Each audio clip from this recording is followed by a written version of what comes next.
Hey guys, how's it going? I just wanted to pick up my mandolin and record a little bit and do a little improvisation. I'm playing my Voight A model here. I've had this mandolin for almost a year. It's really opening up nicely. You know, Dan, if you guys follow me on Instagram, you've seen me post about this instrument. Dan Voight is a buddy of mine, and he lives down the road from me, about 10 minutes down the road here in Hermitage, Tennessee. And I was really liking the mandolins he was building a couple years ago, and I asked him to build this for me. And it's, you know, the point of why I wanted this was just to have another voice, a different instrument to inspire me, but also just kind of to serve a different purpose. Sometimes it's good to have an instrument, like, for instance, this one has newer strings on it, and the Haydn has really old, rusty, corroded strings, so I would have to change strings really to do any kind of video or something. But this one, I had changed strings on it more recently, and but it's, you know, it's so enjoyable getting to play on this thing as it's opening up. And just the other day, I got this armrest from him that he made that fits my arm so perfectly and really even makes the instrument sound better. I love armrests. I mean, to me, I've been playing with them for probably 15 years or something, or no more, probably like 20 years. I mean, early on, I started using them, and it's just, you know, mandolins can often be like really sharp here on the side, on the corner. So.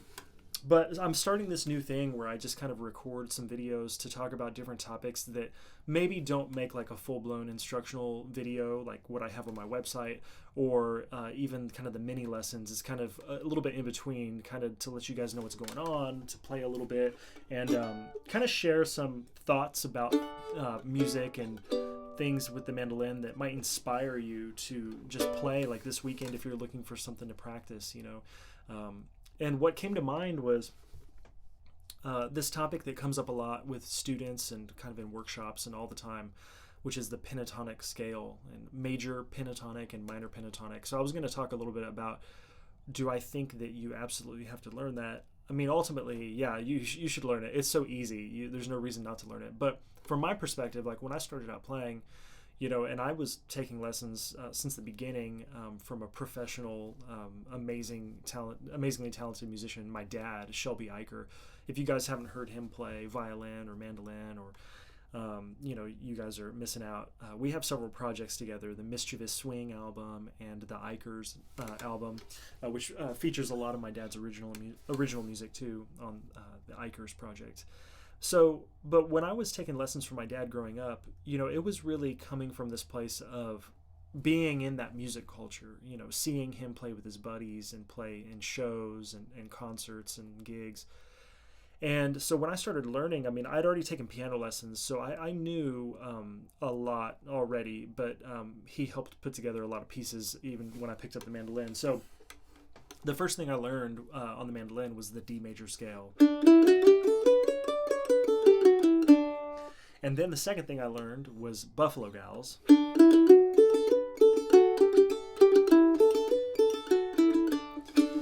And then, you know, a couple tunes later, I think the second tune I learned was like Red Hair Boy, and then maybe Old Joe Clark was probably the third or fourth tune. My dad really did it right. I mean, he showed me these super basic but essential tunes for that fiddle music genre, the bluegrass genre. And the thing that, you know, we weren't really talking about major pentatonic and minor pentatonic. And I think that stuff is really valuable when you're trying to improvise, and which I was trying to improvise pretty early on too. But just in that context, if you're learning your instrument, you're learning what it sounds like, you're learning where to put your fingers and what those notes sound like over those chords. Something that I think is really valuable for you guys that you may not be aware of. You know, even in this fiddle tune genre or bluegrass or something, you have different harmonic palettes. It's almost like a color palette, you know, a group of colors that are going to work together or something. So the way I think about it and tell people about it is that it's like a harmonic palette. So a group of notes. On certain songs, you don't really want to play bluesy, for instance. So there's other songs that sound really majory, very major and you know, pretty. And then you've got other kind of bluesier bluegrass songs, right? So Old Joe Clark has that dominant 7. So then other tunes like you know, Buffalo Gals, like I referenced before. I mean, that's not bluesy, so that's really pretty sounding. this idea comes up that can maybe fast track you. Like I didn't really like learn this terminology early on, but pretty soon, you know, after I figured it out and really, I think it can be helpful for you if you're just kind of learning the mandolin fretboard and trying to discover. And if what you're missing is like knowing and being able to identify these sounds. So a really important, like elemental, essential part of music and what we do with Western music is the pentatonic scale. So you've got the major pentatonic. If you think about that, like in the key of D, for instance, you've got, it's like the major scale, but it's only got 5 notes. So this could be D, E, F sharp, go up to the 5th, so we skip the 4th, and then we get the 6th in there. Right? So like I said, it's skipping the 4th, it doesn't have the major 7. You can go up to the octave, right? That sound right there, you could play a million songs if you just learn that. And I think you should learn that, and you should learn it in different keys too, right? But another thing to keep in mind is if you can play over that, then you could easily play over like the B minor, right? Chord. So if you're in the key of D,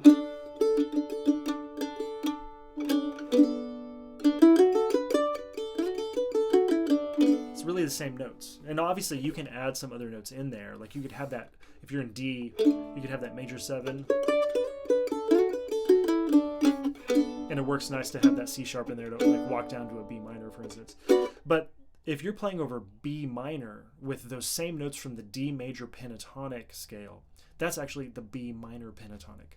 And that highlights the relationship there between the relative major and relative minor. So if you're in a major key like D, the 6 minor, so B minor, is the relative minor because it's got those, like if you're doing the pentatonic scale, the major pentatonic in D is the minor pentatonic in B minor. But so what does that mean? Like if you were going to do like a D minor pentatonic, right? So it's a different group of notes. So you got to have that minor in there. But what that is, and you could kind of decipher this or kind of extrapolate it from what I've already explained, but basically it's a different group of notes. So this one is going to be like D, the minor 3rd, F. You have that 4th in there, have the 5th, have that dominant flat 7, C natural, and then you have a D. Well, there's your 5 notes, and then you have the D again, the octave.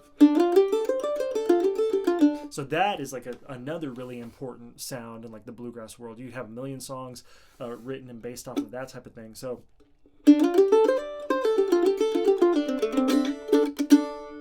but if you think about it, so what would be the equivalent relative major if we're talking about the key of D minor? The relative major would be the key of F, F major. So that's actually going to be the same if I played like...